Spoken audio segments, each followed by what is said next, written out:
강화 유리와 일반 유리로 되어 있습니다.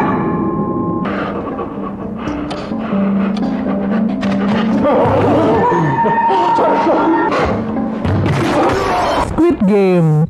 Nah, di part kali ini kita akan mengetahui dalang dibalik permainan mengerikan sebelumnya dan juga siapa peserta yang berhasil lolos dan mendapatkan hadiah sebesar 45,6 miliar won. Tapi sebelum ke alur ceritanya, jangan lupa untuk like, komen, subscribe, dan nyalakan loncengnya ya. Tanpa berlama-lama lagi, yuk langsung aja kita ke alur ceritanya. Film diawali dengan diperlihatkan keadaan setelah permainan kelereng selesai. Para peserta yang kembali ke base camp sangat terkejut karena ternyata Miryong tidak dieliminasi dan masih selamat. Di sisi lain, frontman juga masih khawatir karena belum bisa menemukan penyusup di dalam arena permainan. Padahal sebentar lagi para investor VIP akan datang berkunjung. Oleh sebab itu, ia tetap meminta para panitia untuk selalu waspada dan terus mencari si penyusup tersebut. Keesokan harinya, para tamu VIP pun tiba dan disambut langsung oleh frontman. Sama seperti frontman dan yang lainnya, para tamu VIP juga menggunakan topeng untuk menyembunyikan identitas mereka. Saat itu, frontman mewakili tuan rumah untuk menyambut dan melayani para tamu VIP karena tuan rumah masih memiliki urusan yang lain. Para VIP inilah yang menginvestasikan uang mereka sebagai taruhan dalam permainan-permainan sebelumnya. Sekarang mereka berkunjung untuk menyaksikan secara langsung para pemain di sana. Setelah itu, Junho yang masih bersembunyi memutuskan untuk merampas kostum lainnya agar ia bisa lebih dekat dengan tamu VIP sekaligus mengambil beberapa video sebagai bukti. Tak lama kemudian, permainan kelima pun siap dimainkan. Sebelum memulai permainan, para peserta pun diminta untuk memilih rompi yang bertuliskan nomor 1 sampai 16. Pemilihan rompi itu akan menentukan nasib mereka pada permainan kali ini. Para peserta yang ketakutan segera mengambil nomor-nomor tengah karena merasa nomor itu pasti aman. Sampai saat giliran Gi-hun, nomor yang tersisa adalah nomor 1 dan 16. Awalnya Gi-hun ingin mengambil nomor 1, namun peserta lain memohon kepadanya karena ia terlalu takut untuk menjadi peserta terakhir.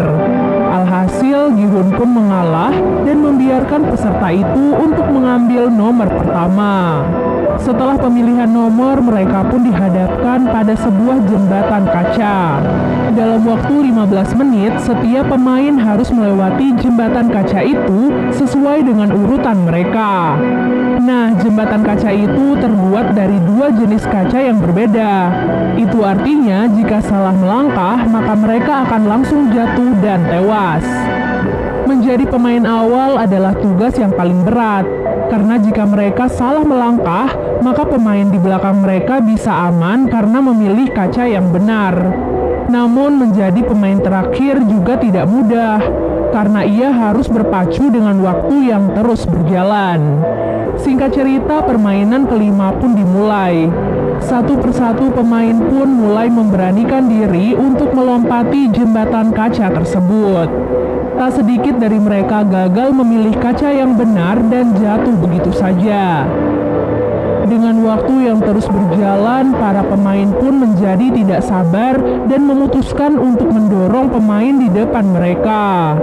Sampai akhirnya Doksu pun sampai di posisi terdepan. Tentu saja tidak ada yang berani melawannya apalagi mendorongnya. Doksu bersikeras bahwa ia akan tetap berada di posisinya agar tidak ada peserta yang lolos dari permainan tersebut. Miryong yang kesal lantas melompat ke arahnya dan memegang erat tubuh Doksu. Ia pun mengorbankan dirinya sendiri dengan membawa Doksu jatuh bersamanya. Setelah beberapa pemain jatuh dan tewas, kini tersisa 4 pemain saja. Seorang pemain di posisi terdepan ternyata merupakan seorang pekerja di pabrik kaca. Oleh sebab itu, ia pun bisa membedakan kaca yang kuat dan kaca biasa. Dengan kemampuannya itu, ia pun berhasil membawa Sang-woo, Se-byok, dan Gi-hun yang ada di belakangnya dengan selamat. Namun saat di langkah terakhirnya, frontman yang mengetahui hal itu sengaja mematikan lampu agar mereka menjadi kesulitan untuk menemukan kaca yang benar. Hal itu pun membuat pemain itu mengulur waktu terlalu banyak. Alhasil, Sang-woo pun menunjukkan jati dirinya yang sebenarnya.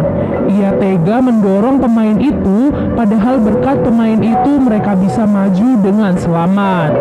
Tepat di detik-detik terakhir, Sang-woo, Se-byok, dan Gi-hun pun segera berlari sebelum akhirnya jembatan kaca itu pun dihancurkan, sehingga kaca-kaca itu pun terbang dan menggores beberapa bagian tubuh mereka.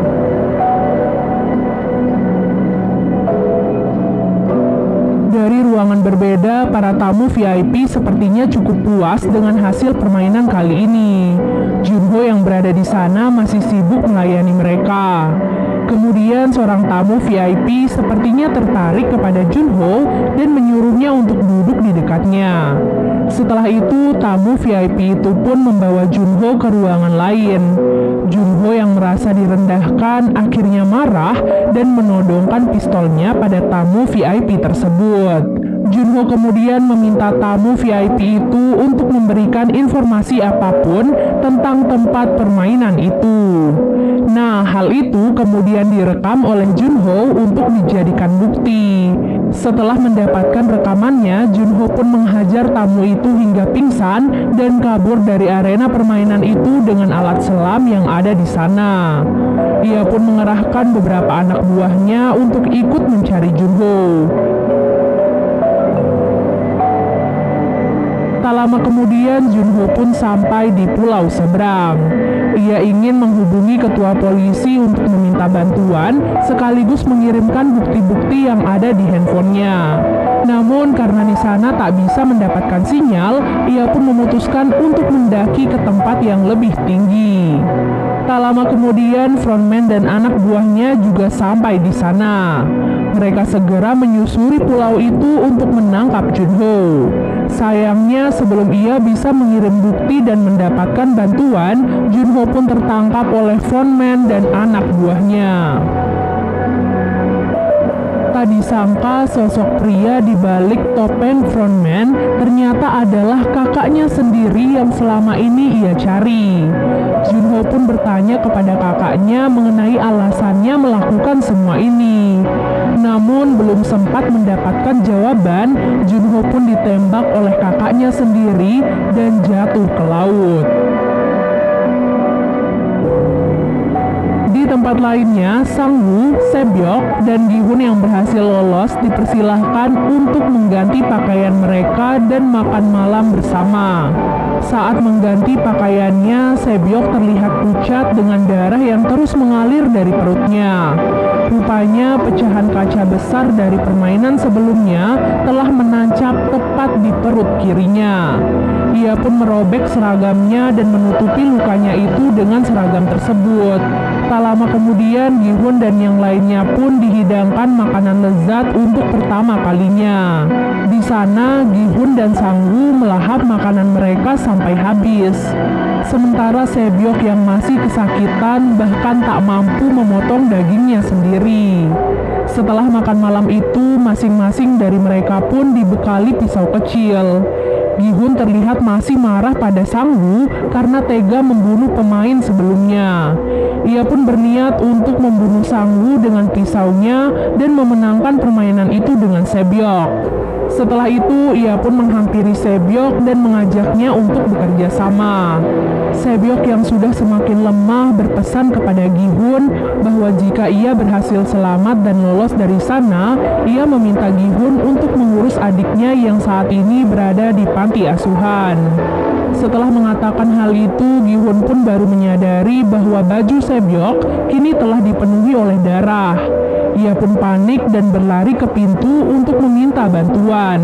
Tak lama kemudian, para panitia pun datang sambil membawa peti. Tak disangka saat Gi-hun meminta bantuan, Sang-woo ternyata telah membunuh Se-byok dengan pisaunya sendiri.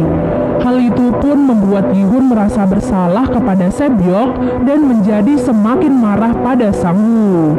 Sementara Sang-woo dengan santai berkata bahwa ia hanya ingin membantu Se-byok untuk menyudahi segala kesakitannya. Keesokan harinya, permainan terakhir pun tiba. Dua orang yang masih tersisa yaitu Gi-hun dan Sang-woo akan memainkan permainan yang disebut Squid Game. Kebetulan permainan itu adalah permainan masa kecil mereka. Mereka kemudian mendapatkan peran yang berbeda, Gi-hun sebagai penyerang dan Sang-woo sebagai orang yang bertahan.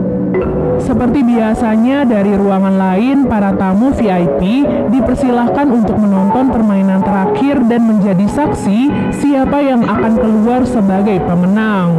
Gi-hun dan Sang-woo sama-sama membawa pisau yang kemudian mereka gunakan untuk saling menyerang. Dengan diiringi hujan, keduanya pun mulai bertarung satu sama lain.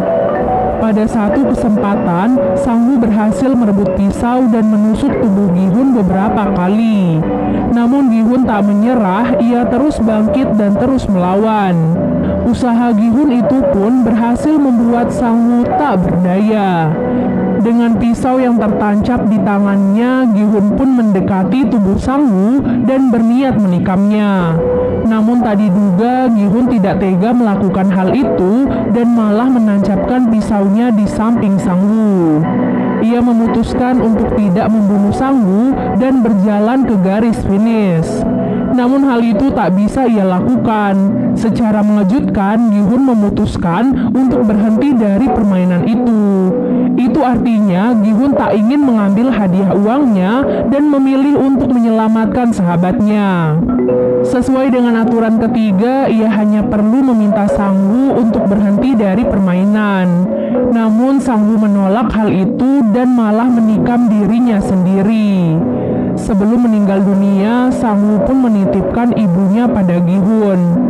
Dengan begitu, mau tidak mau, Gi-hun pun langsung dinyatakan menang. Setelah semua perjuangannya itu, Gi-hun pun dikembalikan ke tempat asalnya lengkap dengan kartu kredit yang berisi 45,6 miliar won. Dengan semua uang itu, Gi-hun sama sekali tidak bahagia. Ia malah merasa sedih dan frustasi atas kematian ratusan orang termasuk sahabatnya. Bahkan saat melihat ibu Sang-woo, Gi-hun tak sanggup menatap matanya. Bak jatuh tertimpa tangga, di dalam rumahnya Sang-woo hanya bisa menangis menatap jasad ibunya yang sudah tewas. 1 tahun kemudian, penampilan Gi-hun menjadi semakin berantakan. Saat sedang duduk sendirian, ia pun ditawari bunga oleh seorang wanita tua. Ternyata di dalam bunga itu terdapat amplop yang berisi kartu permainan dengan tulisan tempat yang harus Gi-hun datangi. Sesampai di tempat tujuan, Gi-hun sangat terkejut melihat kakek Il-nam yang sedang dirawat.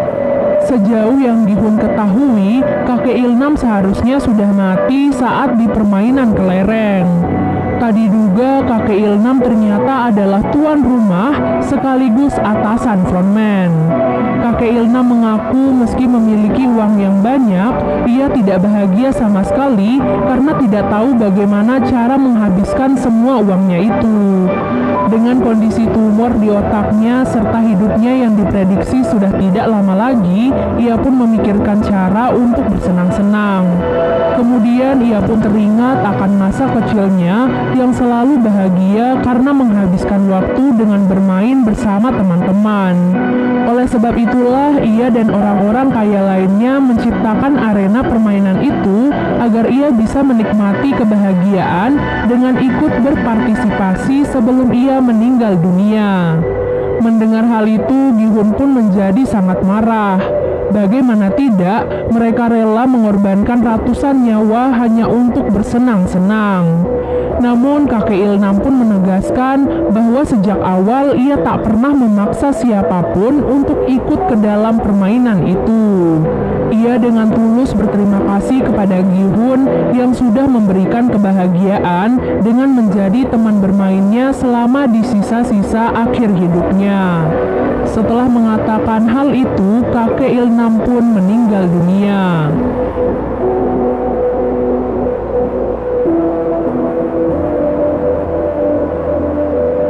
Keesokan harinya, Gi-hun pun memulai kehidupan barunya dengan damai. Ia pun menjemput adik Sebyok di panti asuhan dan menitipkan anak itu pada ibu Sang-woo.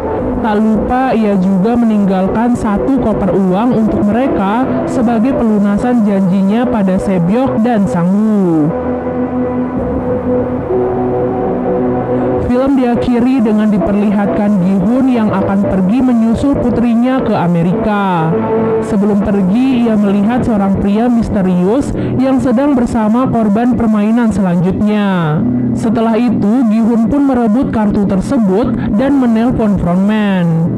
Di sana ia berjanji kepada frontman bahwa ia akan membalas semua perbuatan busuk mereka bagaimanapun caranya. Dan film pun selesai.